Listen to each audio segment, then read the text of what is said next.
বিসমিল্লাহির রহমানির রহিম। আলহামদুলিল্লাহ ওয়াসসালাতু ওয়াসসালামু আলা রাসূলিল্লাহ। আম্মা বা'দ। সম্মানিত আমার দিনী ভাইয়েরা, আসসালামু আলাইকুম ওয়া রাহমাতুল্লাহি ওয়া বারাকাতুহু। আজকে আমাদের রিয়াদুস সালিহিনের 12 নম্বর পর্ব নিয়ে আমরা আলোচনা করব। এখানে আমরা 11 নম্বর পর্বতে যে হাদিসটি এনেছিলাম ওই হাদিসটি এখনো শেষ হয়নি, যেখানে নাকি বলা হয়েছিল আপনার ইয়ার ব্যাপারে, যে আমরা যাদেরকে মহাব্বত করব তাদের সাথেই কিয়ামতের দিন থাকব। আনতা মানে মা'মান আহবাবত, যাকে মহাব্বত করব তার সাথে থাকবো, এইভাবে হাদিসটি ব্যাখ্যা করা হয়েছিল। ওই হাদিসের লাস্টে যে কথাটি বলেছেন সফওয়ান রাদিয়াল্লাহু আনহু,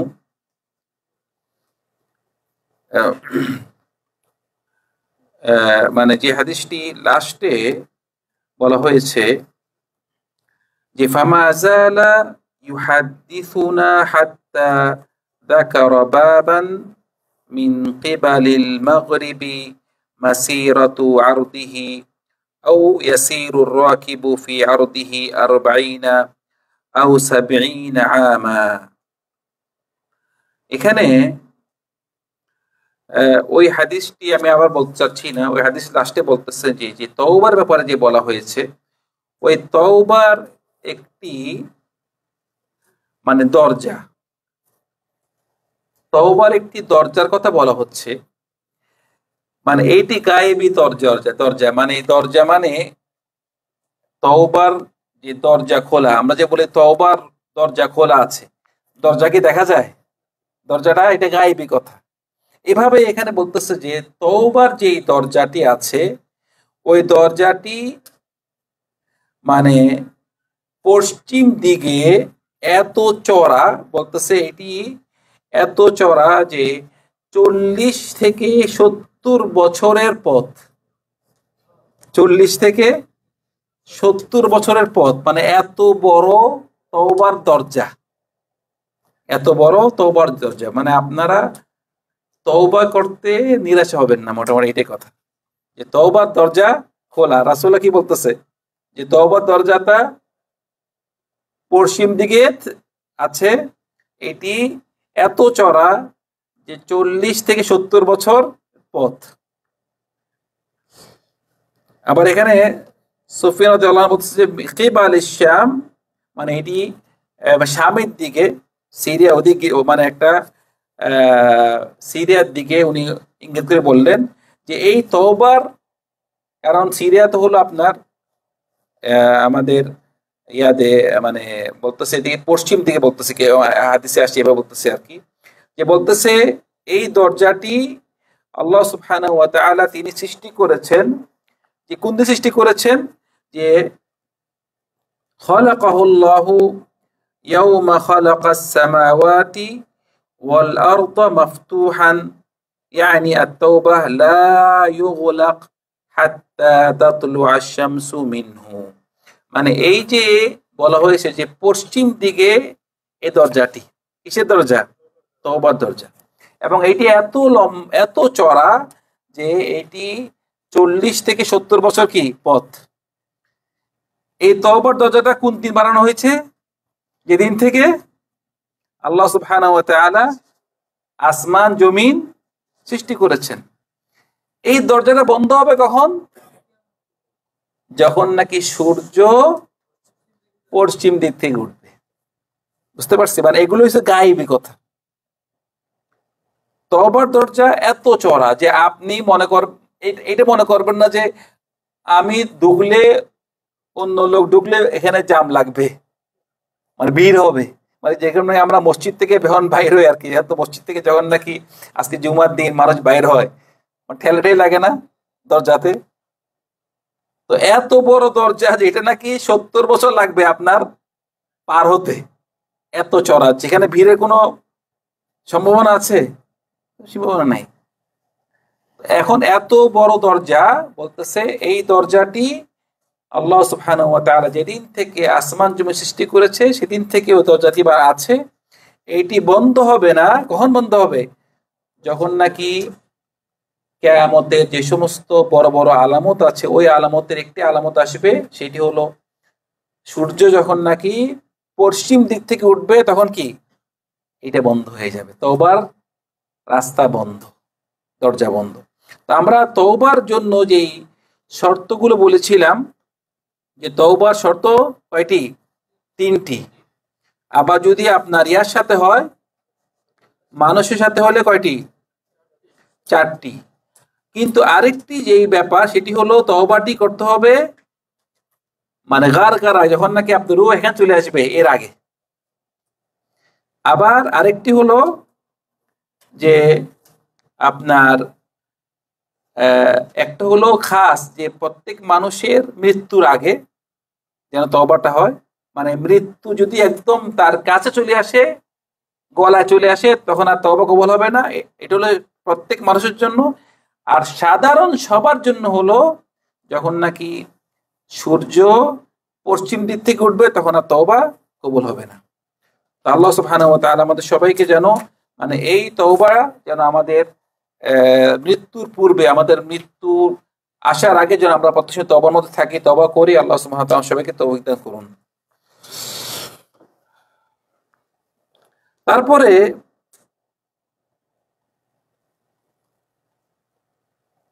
তারপর যে হাদিসটি এনেছেন আমাদের ইমাম আন-নাওয়ী রাহিমাহুল্লাহ, এই হাদিসটি তওবার বিষয়ে খুবই গুরুত্বপূর্ণ।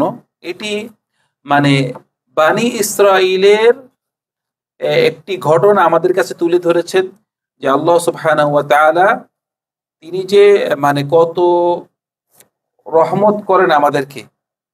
মানে তওবার যে তওবা করলে যে আমাদের অতীতের গুনাহ সব মাফ করে দেন, এর নিয়ে একটি সুন্দর একটি ঘটনা আমাদেরকে তুলে ধরছেন হাদিসে। হাদিসটি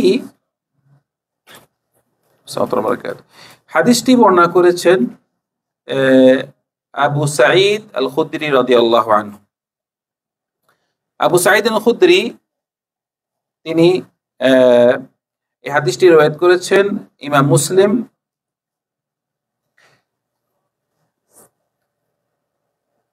মুসলিম এই হাদিসটি এনেছেন। এই হাদিসটিতে বলা হচ্ছে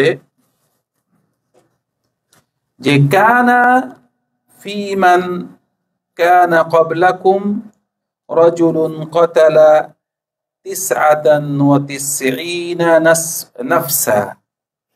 মানে আমাদের পূর্বে বনি ইসরাইলে একজন ব্যক্তি ছিল, ওই ব্যক্তি তিনি 99টি মানুষ খুন করেছেন। কয়টি খুন করেছেন? 99টি মানুষ খুন করেছেন। ফাসাআলা আন আ'লামি আহলিল আরদি। এই 99টি মানুষ খুন করার পরে সে মানে জিজ্ঞেস করলো যে এই জায়গায় সবচেয়ে জ্ঞানী ব্যক্তি কে আছে। মানে তার একটু মানে তওবা করতে ইচ্ছা করছে, ভালো হতে ইচ্ছা করছে। তো প্রশ্ন করলো যে এখানে সবচেয়ে জ্ঞানী ব্যক্তি কে আছে। ফাদুল্লা আলা রাহিবিন, তখন তাকে একজন পাদ্রী, রাহিব যে নাকি মানে আবেদ, মানে সে আল্লাহ ইবাদত করে, আবেদ রাহিব, কিন্তু তার কাছে মানে জ্ঞান নেই, শুধু ইবাদত করে আর কি। রাহিব, খ্রিস্টানদের মধ্যে যেসব পাদ্রী আছে অনেক এরকম দেখা যায় বিভিন্ন ইবাদত করে কিন্তু জ্ঞান ছাড়া, যেভাবে আমি বলছি দলিন মানে পথভ্রষ্ট, জ্ঞান ছাড়া কি ইবাদত করে এবং বিভিন্ন ইবাদত সৃষ্টি করে। মানে খ্রিস্টানদের যেসব নাকি আপনার দেখবেন যে পাদ্রী আছে, দেখা যায় যে শুধু আল্লাহর ইবাদতে লিপ্ত, ওদের বিয়ে করে না, মানে এগুলো আল্লাহ ওদেরকে বলে নেই, নিজেরা কি বানাইছে, বিয়ে করে না, শুধু ইবাদতে লিপ্ত। যখন বিয়ে করে না, দেখা যায় যে বিয়ে করে না কিন্তু বিভিন্ন খারাপ কাজে সে লিপ্ত। মানুষকে দেখায় যে আমি বিয়ে করি না, আমি খুব, আসলে এটা তো আল্লাহর ফিতরা। তো এখানেও এটা ঈসা আলাইহিস সালাম ওনাকে আল্লাহ সুবহানাহু ওয়া তাআলা নিয়ে যাওয়ার পরে এভাবে খ্রিস্টান ধর্মে। তো এখানে যখন নাকি একজন রাহিব, একজন বলা হলো যে ওই ব্যক্তিকে যে নাকি 99টি মানুষ খুন করেছে, তাকে বলা হলো যে ওইখানে একজন রাহিব আছে, একজন পাদ্রী আছে, তার কাছে যাও। তো ওই ব্যক্তি ওই পাদ্রীর কাছে এলো, এসে বলল যে ইন্নাহু কাতালা 99 নাফসা ফাহাল লাহু মিন তাওবাহ। ওই পাদ্রীর কাছে এসে বলল, আমি 99টি মানুষ খুন করেছি, আমার কোনো তওবা আছে? ওই পাদ্রী বলল ফাকালা লা, তুমি 99টি মানুষ খুন করছো, তোমার তওবা টওবা নাই। কি বলছে? তোমার তওবা নাই। ফাকালা লা ফাকাতালাহু ফাকাম্মালা বিহি মিআ। যখন বলছে তোমার তওবা নাই, তখন ওকেও খুন করে বলছে, মানে 100 পড়েছে। এখন এই যে পাদ্রী, সে তার তো জ্ঞান নেই, সে একদিকে ওই লোকটাকে প্রশ্ন করছে, তাকে সে দুইটা ভুল করছে। একটা ভুল হলো যে সে আল্লাহর রহমতকে সে সীমিত করছে, মানে সে তো জানে না মানে আল্লাহ তওবা সম্পর্কে সম্পর্কে সে আল্লাহ ধর্মটা কি সীমিত করেছে, আল্লাহ রহমতকে। আবার সে ফাতোয়া দিয়েছে জ্ঞান ছাড়া, ডাইরেক্ট বলছে কি তোমার তো তওবা নাই। সেজন্য জ্ঞান ছাড়া যখন ফতোয়া দিবেন, নিজেও ধ্বংস হবেন, অন্যকে ধ্বংস করবেন। সেজন্য নিয়ম হলো কেউ প্রশ্ন করছে, আপনি জানেন না, বলে আমি জানি না, কিন্তু উল্টা উল্টা কি উত্তর দিবেন না। অনেক ভাইরা না বলতে চায় না, হ্যাঁ ঠিক আছে একটা বলিতে একটা বলিতে, তো একটা বলে দিবেন, নিজে ধ্বংস হবেন, ওকে ধ্বংস করবেন। তো ওই ব্যক্তিকেও সে খুন করে কয়টা করছে? খুন এখন 100টা খুন করছে। থুম্মা সাআলা আন আ'লামি আহলিল আরদ। সে এখন নিরাশা হয়নি, এখন প্রশ্ন করছে এই জায়গার সব আর কে আছে সবচেয়ে জ্ঞানী ব্যক্তি? বলছে ফাদুল্লা আলা রাজুলিন আলিম। এখন তাকে একজন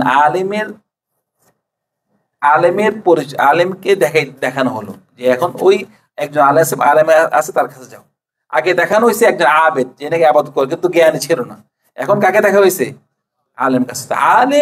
এলেমটা মানুষদেরকে বাঁচায়, জ্ঞানী ব্যক্তি আলেম। ফাকালা, মানে আলেমের কাছে যাই বললো ইন্নাহু কাতালা মিয়াতা নাফস। এখন তো আলেমের কাছে যাই বলতেছে কয়টা? আগে তো সে 99, এখন কয়টা হয়েছে? 100টা। আমি 100টা মানুষ খুন করছি। ফাহাল্লি মিন তাওবা, আমার কি কোন তওবা আছে? ফাকালা নাম, অবশ্যই তোমার তওবা আছে। ওয়ামান ইয়াহুলু বাইনাহু ওয়া বাইনাত তাওবা, তোমার এই তওবা মানে কে তোমাকে আর আল্লাহর মাঝখানে তোমাকে কে বাধা দিবে তওবা করার জন্য? তওবা তো অবশ্যই আছে। ইন তালেক, কিন্তু ওকে একটা পরামর্শ দিল ওই আলেম, ইন তালেক ইলা আরদি কাদা ওয়া কাদা ফাইন্না বিহা উনাসান ইয়াবুদুনাল্লাহা ফা'বুদিল্লাহ মাআহুম। ওকে বলছে যে তোমার তওবা আছে, তওবা করবা, কিন্তু তুমি তোমার এই জায়গাতে তুমি চলে যাও, কোথায়? আরেকটা শহরে চলে যাও, ওই শহরে যাও, ওই শহরের মানুষগুলো ভালো এবং তারা আল্লাহর ইবাদত করে, তুমি ওখানে যাই ওদের সাথে ইবাদত করো। ওয়ালা তারজি ইলা আরদিকা ফাইন্নাহা আরদু সু, তোমার দেশে তুমি ফিরে আসবা না, কারণ তোমার দেশটা হলো খারাপ এলাকা। কোথায় যাবা? ওই দেশে যাবা, ওখানে সবাই ভালো ভালো এলাকাতে যাও, ওইখানে মানুষরা আল্লাহর ইবাদত করে, সেখানে যে মানুষের ইবাদত করো। আর তোমার দেশে তুমি ফিরে আসবা না, কারণ তোমার দেশে জায়গাটা খারাপ জায়গা। সেজন্য ভালো বন্ধু খুবই প্রয়োজন। ভালো বন্ধু আপনাকে কি করবে? ভালো কাজ করতে আপনি সাহায্য করবে। ভালো দশায় থাকবেন, দেখবেন অটোমেটিক আপনি ভালো হয়ে যাবেন। খারাপ দশায় থাকবেন, কি হয়ে যাবেন? খারাপ হয়ে যাবেন। এটা হচ্ছে নিয়ম, মানুষ তো আপনি। সেজন্য কাফের দেশে যাওয়াটা নিষেধ, কারণ কাফের দেশে যখন যাবেন আপনি ফিতনায় পড়ে যেতে পারেন। কারণ ওরা দেখতেছেন যে নামাজ নাই, রোজা নাই, কিছু নাই, মদ খায়, জিনা করে, তাও কত ধন সম্পদ, কত আরাম, রোগ নাই। তো আপনি দেখবেন যে আপনার আবাদত করতে ইসলামের এমন আছে, আপনি ফিতনায় পড়ে যেতে পারেন। সেজন্য ওদের থেকে দূরে থাকা, এমন জায়গায় থাকবেন যে মুসলিম দেশে থাকবেন, আপনার ইমান দেখবেন যে মজবুত থাকবে। আপনারা দেখেন না যে আপনার মক্কাতে যেরকম আছেন, দেশে গিয়েছেন এমন আছে, আপনার দেখবেন যে একটু অন্যরকম হয়ে যাচ্ছে। সেজন্য ভালো জায়গা থাকা, ভালো মানুষের সাথে থাকা, এটা হলো ইমান, মানুষ শক্ত থাকে। তো এই ব্যক্তিকে বলল যে তুমি তোমার দেশে আসিও না, তুমি ওই দেশে যাও, ওখানে ওই দেশে ইবাদত করো। তারপরে ওই কথা শুনে, ওই আলেমের কথা শুনে সে রওনা দিয়েছে। ফান্তালাকা হাত্তা ইযা ইনতাসাফা আত-তারিক আতাহুল মাউত। সে রওনা দিয়েছে, তার কিন্তু নিয়ত ভালো ছিল, তওবা করেছে, এবং সে কি করলো, ওই দেশে রওনা দিয়েছে। যখন রওনা দিয়েছে, অর্ধেক পথে আসছে, ওখানে তার মালাকাল মউত, তার মৃত্যু হলো। কি হলো? মৃত্যু হলো। এখন যখন মৃত্যু হলো, ফাখতাসামাত বিহি মালাইকাতুর রাহমাতি ওয়া মালাইকাতুল আযাব। তখন এই ব্যক্তি কি ভালো, জাহান্নামে যাবে নাকি জান্নাতে যাবে? এখন দুনো, মানে জান্নাতেরও ফেরেশতা এসেছে, জাহান্নামেরও ফেরেশতা এসেছে, দুজন ওকে নিতে আসছে। এখন যে নাকি বলতেছে, ফাকালাত মালাইকাতুর রাহমা জাআ তাইবান মুকবিলান বিকলবিহি ইলাল্লাহ। যে নাকি ভালো, মানে জান্নাতে নেওয়ার যে ফেরেশতা এসেছে, সে বলতেছে এই লোকটি তওবা করেছে, এবং তওবা করে সে আল্লাহর রাস্তায় সে বাইরেও গিয়েছে, সে তওবা করেছে, সে তো পুরো এখন নিষ্পাপ, তাকে আমরা জান্নাতে নিয়ে যাব। ওয়াকালাত মালাইকাতুল আযাব ইন্নাহু লাম ইয়ামাল খায়রান কাত। এবং যারা নাকি জাহান্নামে নিতে এসেছে, তারা বলতেছে এই লোক তো ভালো কাজ কোনো করেইনি, 100টা খুন করেছে, মাত্র তওবা করলে কি, মাত্র তওবা করেছে, কিন্তু সে খুন করেছে কয়টা? 100টা খুন করেছে। ফাআতাহুম মালাকুন ফি সূরাতি আদামি ফাজআলুহু বাইনাহুম। তখন একজন ব্যক্তি আসলো মানুষের রূপে, তারা ওই ব্যক্তি ও ফেরেশতা, ও কি ফেরেশতা, এই ফেরেশতা আসি, দুই ফেরেশতার যে ওদের কে নিবে, রহমত ফেরেশতা নিবে নাকি আযাবের ফেরেশতা নিবে? যখন নাকি ওদের মধ্যে মানে দুইজন দুই দলিল পেশ করেছে, তখন আরেকটি ফেরেশতা এসে ওদের মধ্যে সমাধান করেছে। কি সমাধান? ফাকালা কিসু মা বাইনাল আরদাইন ফাইলা আইয়াতিহিমা কানা আদনা ফাহুয়া লাহু। বলছে তোমরা এক কাজ করো, যেহেতু তোমরা দুজনই দলিল পেশ করতেছো, দেখো এই লোকটি যে সে রওনা দিয়েছে, দেখো সে কোন জায়গার কাছে আছে, মানে এখন সে অর্ধেক পথে তার মৃত্যু এসেছে, এখন দেখো সে ওই যে ভালো শহরের কাছে নাকি তার খারাপ শহরের কাছে, কোনটার কাছে আছে? কথা বুঝতে পারছেন? কোনটার কাছে আছে? ফাকাসুহু ফাওয়াজাদুহু আদনা ইলাল আরদিল্লাতি আরাদা। মানে যখন নাকি মাপলো, দেখলো যে সে যেই দেশে, যেই শহরে যাইতেছিল ওই শহরের কাছে, মানে এখন দেখা গেল কোথায়, সে যেখানে যাইতেছিল ওখানের কাছে, আর যেখান থেকে বাইরে হচ্ছে ওখানে দূরে। কথা বুঝতে পারছেন আমার কথা? ঠিক আছে নাকি আবার বলবো? আচ্ছা। ফাকাবাদাতহু মালাইকাতুর রাহমাহ। যখন নাকি ম্যাপে দেখলো যে সে যেই দেশে যাচ্ছে ওই দেশের কাছে, তখন তাকে মানে রহমতের ফেরেশতা তাকে নিয়ে গেল। মানে যখন নাকি ওই ব্যক্তির মৃত্যু আসলো অর্ধেক পথে, মানে ওই রাস্তার, মানে তার খারাপ শহর আর ভালো শহর, খারাপ শহর থেকে বাইরে এসে ভালো শহরে যাচ্ছে, যখন নাকি রাস্তার মধ্যস্থানে তার মৃত্যু আসলো, তখন রহমতের ফেরেশতা আর আযাবের ফেরেশতা দুজন আসলো, রহমতের ফেরেশতা বলল যে এ তওবা করেছে, আযাবের ফেরেশতা বলল সে তো কোনো ভালো কাজ করেনি। তখন তাদের মাঝে আরেকটি ফেরেশতা এসে তাদের দুজনের মাঝে সমাধান দিল যে তোমরা দেখো সে কি ভালো শহরের কাছে আছে নাকি খারাপ শহরের কাছে আছে। তখন দেখলো যে ভালো শহরের কাছে বেশি, তখন ওকে রহমতের ফেরেশতাই কবুল করলো। ঠিক আছে। আচ্ছা,